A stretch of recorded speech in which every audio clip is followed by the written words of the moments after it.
Hello and welcome to another video. Apologies for posting after a while. I was off to India during my summer break, and since I've been back, I have been procrastinating. But about a week ago, I got my results, and this video is particularly interesting because my results have confirmed that I'm starting University of Cambridge in the beginning of October. So if you don't know already, I got into University of Cambridge, King's College to study music under a full scholarship, which includes my tuition fees and living expenses, including accommodation and stuff. And I have a full video on how I got it and my entire story about university, finance and everything as an unprecedented international student. So if you want to check that video out, link will be up on that corner. The way universities work in the UK is basically that they give you a conditional offer. In this offer, they say that if you get so-and-so grades in your final A-level exams, we are going to take you in. Else, you are dumped. Sorry, that was a bit harsh. So you may be wondering then what grades do they use to give you the offer in the very first place? Well, they use something called predicted grades. These are grades submitted by my school based on my performance in Year 12, mainly my performance in the end of Year 12 exams, which I did a year ago. And it is what they think you're going to end up getting in your final A-levels, and often it is the grade you get in the end of Year 12 exams, unless you missed a certain grade by a few marks, or they think, there was a certain reason why you were unable to prepare for your exams well. In that case, they will probably increase one grade. After that, you get all the personal statement, interviews, and all that good stuff, which I've talked about in the other video that I linked up there a few moments ago. So do go check that out. So in my conditional offer from Cambridge, they asked for A-star AA. Now, most people do 3 subjects for their A-levels. I did 4 because I'm a friggin' nerd. My subjects were music, of course, maths, further maths, and physics. Most people doing 4 subjects actually drop their 4th subject at the end of Year 12 just to make life a little easier.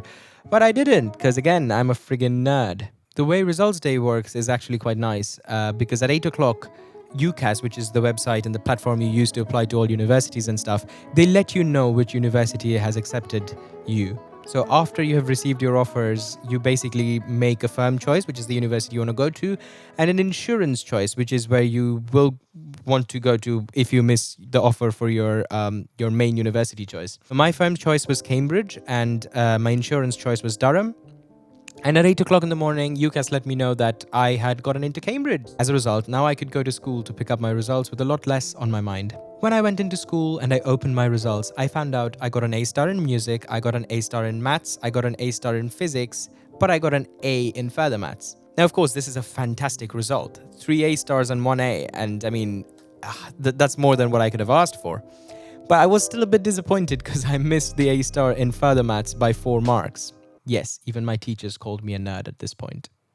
Of course, I'm not complaining. I got into Cambridge, I got triple A-star, and my 4th kind of extra subject, which was further maths, I got an A in that too because of 4 marks. I must say though, the grade boundaries this year were ridiculously high. I mean, if you use my marks with the grade boundaries from the last 3 years, I get an A-star in further maths, but this year they decided to push the grade boundary up to 230. I mean, what were they thinking? I understand all the reasons behind grade boundary inflations and stuff, but most of my friends weren't very happy with it, quite understandably. But all of that apart, I'm going to Cambridge, can't complain. So I'll be studying academic music at Cambridge. So my course at Cambridge is a 3-year course. I'll be getting a BA degree with honours at the end of 3 years. It does seem like a lot of people don't know much about the subject I'm about to study, which is academic music. So when I went to India, I met a person, and this person asked me, what are you studying at university? And I said, music. And he was like, music is going to happen, but what subject are you studying? It was really funny. It took me some time to explain to him that, well, you could study music, first of all. Second of all, my course was academic music, which is something that most people don't seem to know much about at all. When people think about music as a subject, they think of it as a performing art mostly, which is what you do if you go to a conservatoire to study music. But academic music is different. You could actually do this course without being a performer at all. Needless to say, most people doing the course are performers, because how else do you get interested in music in the first place? But yeah, technically you could do it even if you aren't a performer, because most of the stuff we're going to do are basically kind of intellectual inquiries about music, so to say. We're going to be looking at music from a historical perspective, so music historiology. We're going to look at music from ethnic histories kind of point of view, which is ethnomusicology. We're going to be looking at music from a philosophical perspective. We're going to be looking at music from psychological perspectives, from more scientific perspectives like acoustic science and stuff like that. So there's so much to this course. In terms of why I chose my A-level subjects and how they impact my course, I chose them because I like them. Back then, actually, I wasn't even decided exactly what course I'm going to do, but I literally chose them because I liked them. I love doing maths. I love solving harder problems in maths, so I did further maths. I mean, physics really kind of helps in a lot of the scientific points of music. And I mean, I did music because, duh. I should also mention in year 12, I did a fifth subject. Yeah. Well, it's not really a fifth subject. It's called an EPQ, which stands for Extended Project Qualification. It is a qualification which lasts 1 year, so I just did it for year 12. A lot of people do it in year 13. I also got an A star in that last year, which I used as part of my university application too. In this subject, you either do like a dissertation or a portfolio or something like that. I wrote a dissertation on the mathematical symmetries and asymmetries of music, which went really well with my A-level subjects, and actually was quite a nice kind of intro point into what I'll be studying for the next 3 years, kind of. For music, my school did edXL A-level music. edXL A-level music is set up into 3 parts, like most other exam boards, I believe. There is a performing part, there's a composing part, and there is appraising. For the appraising part, you basically look at various pieces of music, study them critically. These include vocal music, instrumental music, pop music, jazz music, fusion music, and more experimental kind of modern pieces of music that they call new directions. Maths and physics may seem a bit far off from what I'm about to study, but actually, weirdly enough, most people studying academic music do maths as one of their A-levels. And that's actually like proper stats. I'm not making that up. Now, it has been kind of known for a while that, there are a lot of connections between maths and music, but the kind of ways maths can be related with music is like beyond imagination, really. Because, one aspect is when you're performing, you need to be very mathematically agile in the sense you need to be counting rhythm, which can get really complex at times. But even beyond that, when you're starting to study stuff like counterpoint, a lot of it is basically just mathematical symmetry and the ability to problem solve, which you gain a lot from mathematics, comes into play when you're solving issues that arise in counterpoint, when you're writing 2 pieces of melody that must fit together, which is kind of the basic idea of Western tonal music. If you don't know much about counterpoint, I would really suggest studying this book, which is The Study of Counterpoint, or it's called Gradus ad Parnassum by Johann Joseph Fuchs, who was a music theorist from the 18th century, I believe, 1700 something. This actually really helped me because, as I'm going to say, Cambridge has started some optional pre-course materials, being the academically intense university that it is. And actually, my knowledge from Gradus ad Parnassum is coming really helpful now. And as I can tell, it's going to become really handy in the next couple of years. For physics, again, it comes down to a lot of the problem solving that's going to help me a lot, but also the physical concepts of how sound and electricity works is so important if you're doing acoustic sciences or production, which is something I do a lot. And also more kind of hardcore engineering concepts like Fourier transform is actually a deep part of stuff like spectralism if you're into those. You don't necessarily have to be into such kinds of music, but being the kind of physics, mathsy kind of person that I am, I naturally tend to find kind of stuff like this quite helpful. Another book that I would recommend if you're into maths, music, art, kind of the relations of all of this, is Gödel, Escher, Bach, which is this book right here. Moving into my course at Cambridge, I've already kind of given a brief overview of it, but now I'm going to look at a few of the modules and stuff just to give you guys a better idea of what I'm going to be studying.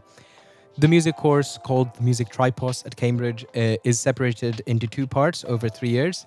Part 1 includes year 1 and 2, and part 2 is year 3. So year 1 is called part 1A, year 2 is called part 1B. As I mentioned, Cambridge has started some pre-course stuff, which is optional. It's like optional reading, some extra sessions that they're holding on counterpoint studies that we'll be doing. So a lot of technical exercises and getting used to them. We have paper 1, which is music in contemporary societies. So stuff like blues, jazz, hip hop, reggae, pop culture, and of course avant-garde stuff. By avant-garde I mean kind of this stuff I was talking about in New Directions, John Cage, Kaya Sariaho, Stravinsky, Schoenberg. Paper 2 is Western music history. It is divided into 2 parts. We have early European music like Renaissance, a lot of early church music, also secular music like madrigals and stuff. And section B is music of the long 19th century, which includes a lot of romantic era pieces, if you know what I mean by that, like orchestral pieces, Mahler, and then piano pieces, Liszt, Chopin, a lot of the famous stuff that you hear all the time, Schumann, Schubert, operas. With that, we also look at the idea of music, power, and empire, and how those kind of link together in that era. For paper 3 is basically music analysis, and that is just, as it says on the tin, it's just analyzing pieces of music and understanding why they work and what was going inside the composer's mind when they were writing the piece of music. Paper 4 is tonal skills, which I was just talking about, counterpoint, technical exercises, stuff like a piano arrangement for a song, Palestrina exercises, which we just started in one of the sessions we did for the tonal skills pre-course. There's also going to be fugues, which is really complicated kind of fractally pieces of music. If you want to listen to fugues, I would suggest look at Little Fugue in D minor by Bach, which is my favorite fugue. There are also a lot of fugues by Bach that you can look into. He was like the master of fugues. By Bach, I mean Johann Sebastian Bach. After that, you have paper 5, which is general musicianship, which is, again, as it says pretty much on the tin, musicianship is basically being able to kind of interact with musical communities, be an interactive performer. And then you also have some choice options on top of these. And then you also have 2 choices out of 3, which include further historical studies, performance, and composition. I'm not exactly decided what I want to do yet. Probably performance and composition, but I want to see what the further historical studies is all about, because it might be really interesting.